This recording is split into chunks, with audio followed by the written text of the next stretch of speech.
चोरी करने आसीथिले कलबल करी वृद्धा को मारिले काले किए जानिदेव लोहा ट्रंक रे पुराई देले।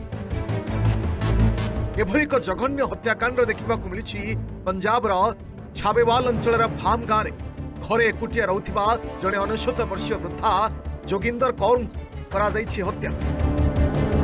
पुलिस सूचना अनुसार गत बुधवार वृद्धांकर मृतदेह ठाब करा जोथिरे वृद्धा जनकु निज घर भितर थिबा एक ट्रंक रु उद्धार करा जायतिला। उद्धार समय वृद्धांकर मुंडरे आघात रहितिला।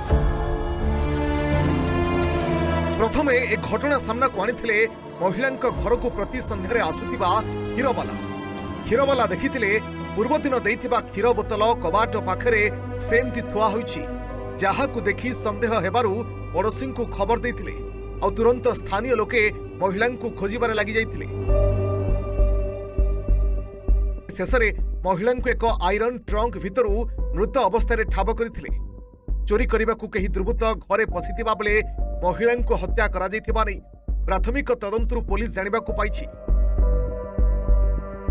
पुलिस से गाँव जड़े लोक डैनियल नारे मामला रुजु करी तदंत जारी रखिछि। घटना पर डैनियल फरार रही। पुलिस अभियुक्त विरोध में बीएनएस सेक्शन 103, 331(3) रे मामला रुजु करिछि। Bureau report, OTV.